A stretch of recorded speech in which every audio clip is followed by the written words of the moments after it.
What's up， 朋友们大家好呀，欢迎收听 Asian Answers， 作者小帅。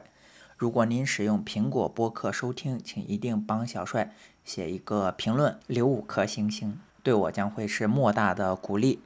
10月19号周六会在西雅图地区有听友会，我最近刚刚确定了特邀嘉宾，就是播客提前退休那些事儿的大师姐，公众号也是同名哈，狮是狮子的狮。这是小帅的一个秘密武器，朋友们。之前很多嘉宾都是在大师姐的提前退休Fire群里挖掘的，所以这是小帅的一个秘密武器。包括之前在加拿大木工又做的老板的 Rachel， 留学生搞家政创业的 Johnny， 短租专家 Joyce 都是群友啊。所以我10月份将要去西雅图之后，并且确定要办第一次的线下活动之后，就马上跟大师姐联系。活动呢会在 Rachel 的场地， Rachel 就是我最爱的播客没有之一瞎聊会的主要发起人，听名字就知道这是一个西雅图地区的播客。他有一个咖啡馆叫 Story Coffee Bellevue， 至少能放20-30个人。他说小帅不收你的钱，走的时候把地方收拾好就行。我说太好了，那这样的话听众也可以免费来。所以朋友们10月19号周六晚上西雅图地区的朋友们都可以来，并且欢迎携亲带友的来。报名的话欢迎加联系方式小帅 FM。 好了，说回这期节目，这期番外有点意思啊，不应该叫 Asian Answers， 应该叫 Asian Ask。 是我采访的佐治亚州本地的一位黑人夫妻 Troy 和 Trisha， 他们都非常能折腾，搬了好几个地方。一开始在乔治亚的海边小城市 Savannah 长大，后来做卡车公司做的不小，正在盖自己的大仓库。但是呢08年被金融危机干趴下了。夫妻俩后来搬到北加州的 Sacramento， 后来又去盐湖城，中间有过几年的打工生涯。但毕竟是当老板的人哈，打工只是过渡一下，后面东山再起，几年后又是一个10几个车厢的卡车公司老板了。当时是在一个线下的 meetup 认识他们俩，参与的基本上都是亚特兰大本地的人，有1-2个是开了超过1个小时过来的。我就跟他们唠了半天的嗑，特别投缘。我说咱得录一期播客，我一直想开一个英文的访谈节目，从我这个第一代来美国的人的视角跟本地的小老板们聊天交流。我说虽然新节目的名字还没有起好，但是我要先邀请你。他俩人很好啊，在节目还是0订阅的时候，我空口拍牙的说，他们就愿意来。周六录制的时候有些意外，聊了40分钟就不得不中断了，所以这一期剪了10几分钟的版本，大家且当预告片来听吧，回头我们再重新录。这次不是讲他的卡车物流业务，是他新开始的 Sober Living 业务。要么怎么说能折腾呢？ Sober Living 是租房市场的一个分支，它不是长租，比如你租一个房子住1年3年，也不是短租 Airbnb 那种住2个晚上，而是专门给需要治疗恢复的人临时住半年啊、6个月啊、5个月的分租住房。而且居住者常常是正在接受治疗的瘾君子、酒精成瘾或者无家可归的人，他们的条件在租房市场基本已经很难找到居住的地方了。所以 Troy 他们的业务还有不少的社会意义。不少朋友也听说了，就在上个礼拜，一个14岁的青少年就发生在乔治亚本地，拿着枪去本地的高中扫射，当场死了4个人，伤了30-40个，离我们非常近，非常悲剧。所以 Troy 的这种业务还是有不少的社会价值。那么怎么赚钱呢？因为单靠善心他肯定走不远，对吧？所以我们来听一听。如果喜欢小帅的节目，也欢迎推荐给周围的朋友。I'm Troy Steve. We are the owners of Rise Up Living, and we have a transition housing program for individuals who are homeless or almost homeless, or who are recovering from alcohol or drugs, or who are getting free from incarceration. And we're here in Atlanta, Georgia.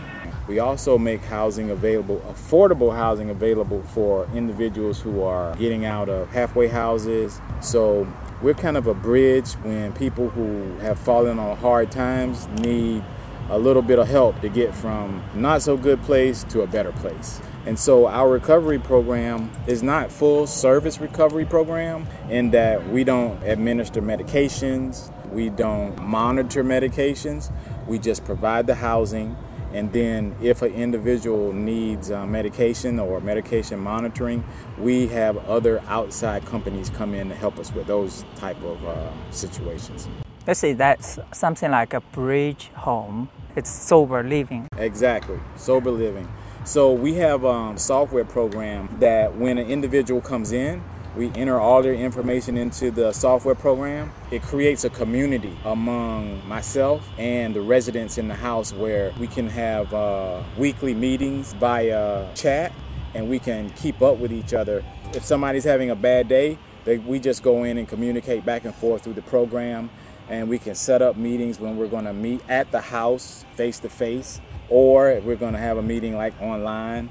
And so it's a tracking system, really, and it gives us the ability to report back to bigger organizations to let them know, like the state and the city, how many people we've helped. And so that system gives us the ability to kind of like be analytical. We just did a social media blitz to really announce kind of like a grand opening. And we've got a ton of responses coming in. We're kind of sifting through and doing our assessments of each person to make sure they're a good fit for the house. Because sober living is good. Sober living and real estate is a business. Mm-hmm. However, the business revolves around people. And so if we don't do a good job assessing people and matching up the right personalities inside the house, especially when you're dealing with sober living and recovery, it can turn into a disaster, a bad situation. Give me some example. What do you mean? Bad personality. For instance, I won't call his name, but we had a guy that we did a full assessment on. He presented himself very well. He had a great interview. He already had a job. He already had his money saved up. He seemed as though he had a plan, a goal that he wanted to get to. He wanted to become a truck driver, but he was currently like working at a hotel, one of the large hotels here in Atlanta.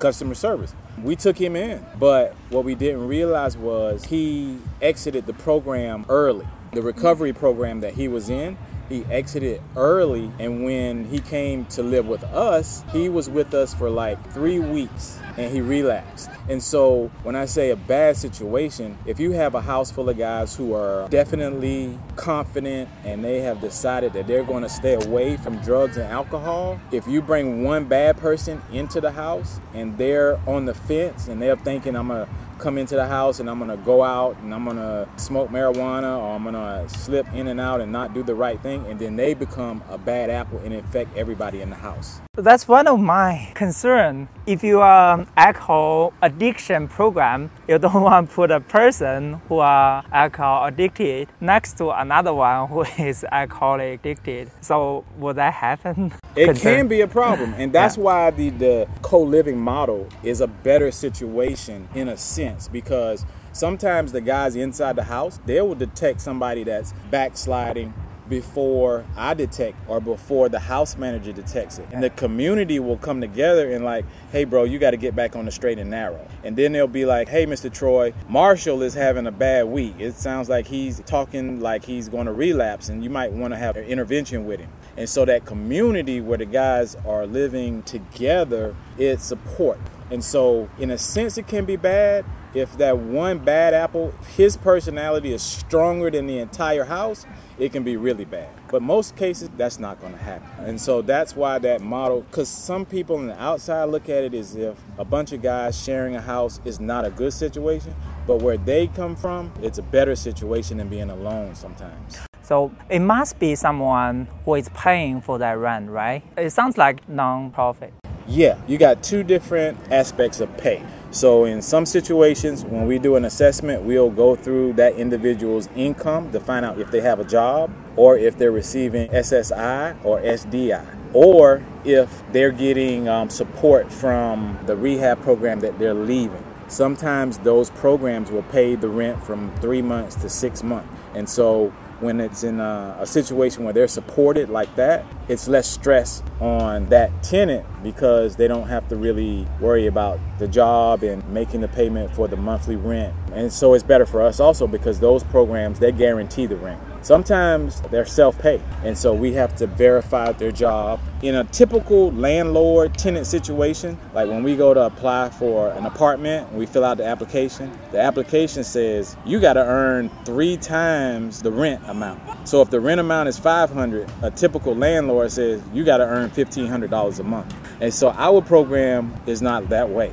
We try to make the barrier to entry really low so that the individual can focus on recovery and not necessarily having a certain amount of income. So we just verify that they are working, that they make enough money to break up their payments. So if they get paid weekly, we break up the payments in weekly. So if it's $600 a month, we'll take $150 a week just to make sure it's covered, because we cover all the utilities. We cover the electricity, we cover the gas, the water, cable, the internet, everything. In that situation, that case, it makes it an easier situation. That's pretty smart to collect the rent week by week, because many of them will spend the money. If you collect at the end of the month, you will not be able to collect 100% of your rent. I saw the church or some institution is going to pay for them, but it looks like they will need to pay themselves.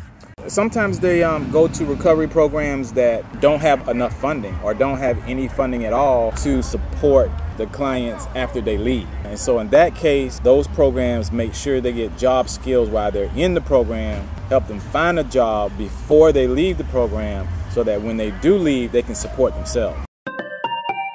So how much time you have started this sober living business? 4 months. We just started. It was long-term before? Before it was long-term. So in the duplex, both sides have 4 bedrooms and 3 bathrooms. So we got a total of 8 bedrooms and 6 bathrooms. And so one side is dedicated to the sober living. The other side is dedicated to a veteran and his family.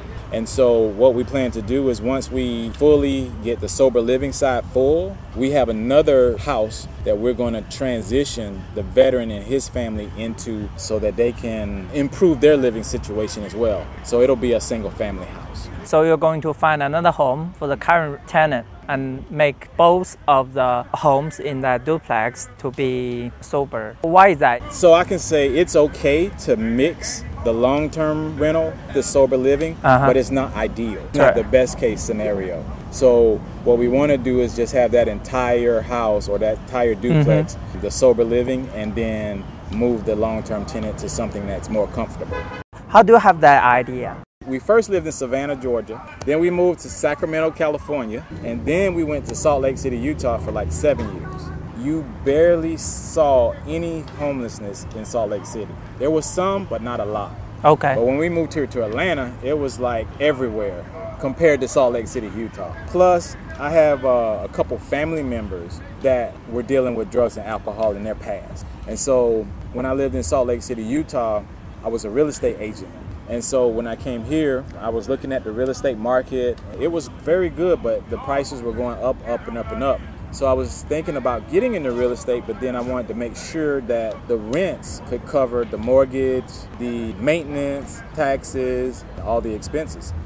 One day I just thought about helping people who are homeless and started doing research on the internet. And then the homeless issue came up, and then rehab and recovery issues started coming up. So I just merged the two, the real estate side with the sober living. Okay, so you find some successful cases who has been already running. Yeah, there are several recovery homes and transitional housing programs in the Atlanta, Georgia area. How did you find them and how do they find you? Google is the master. So you mean how did the residents find me? So what I did was I did a Google search for rehab and recovery, transitional housing, and 501c3 organization. What I do is I downloaded all these names of these organizations. I put them in my CRM, the names, the phone numbers, and the email addresses. So then I created a marketing package and I started sending out drip campaigns to let them know that I have a house in the area that's available for people who are experiencing alcohol, recovering from drugs and alcohol. After the email campaign, I would just start calling. What is the marketing package? My marketing package contains just an introduction. Hey, I'm Troy. I'm the owner of Rise Up Living. We are new affordable housing provider in the area. We have a duplex that services individuals recovering from drugs and alcohol. Here are some of the pictures of the property. Here's how many bedrooms and bathrooms we have. If you have any clients that need housing, give us a call. Okay, so you text message, you send emails. How many? I have 2,000 names, phone numbers, and email addresses in my CRM. Right? So I didn't even need to contact them all in order to start generating phone calls coming back in.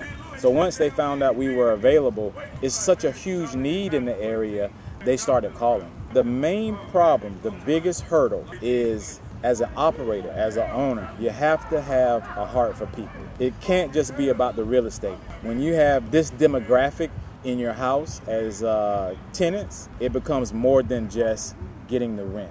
You have to care about the people. You have to care about them wanting to turn their life around, because it's more management than a long-term rental and a little bit more management than a short-term rental. So so for instance, a lot of these individuals, they don't have any family, or they have family who don't want to deal with them anymore because they've had such a bad history with them of being on drugs and alcohol. So in a sense, the guys that come into the house, they kind of become each other's family member, and then they kind of look to me like, hey, Mr. Troy, what's going on this week?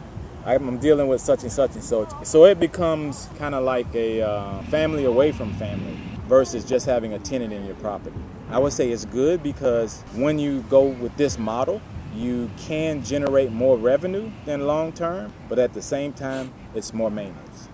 So what type of management you offer for them? So for the house, we've got 2 beds, 2 dressers, 2 nightstands in each room. So there's a little bit more cost as far as the furnishing. We have blank cameras in all the common spaces. So in the hallways, in the living room, in the kitchen, but not in the bedrooms. We let everybody know when they come in, they do an assessment. We have a form that lets them know that we have cameras in the house, that they sign to give us permission to record what's going on in common areas only.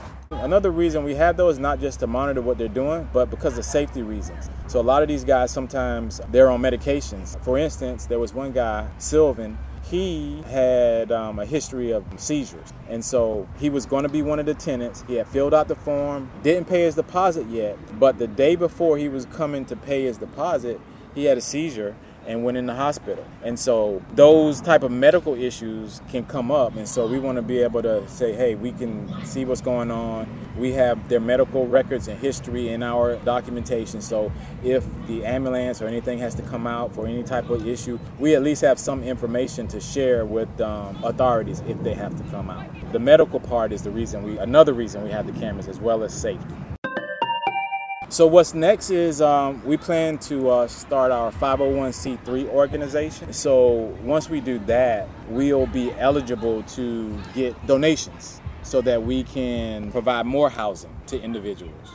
We'll be able to accept food from some of the food banks here in the city. So that'll help alleviate some of the costs that the guys incur while they're living, while they're trying to transition. 501c is a nonprofit. What I understand is your duplex is going to make profit. How do that consolidate? So it reconciles right now. We have the LLC that owns the house, does all the renting assessments of the clients. So then the 501c3 that we plan to start, that will give us kind of like a different platform to reach out to organizations that are larger than ours. And then they will be able to make donations, either cash donations, food donations, furniture, appliances, clothing. That will give those organizations a write-off because we're a 501c3 organization.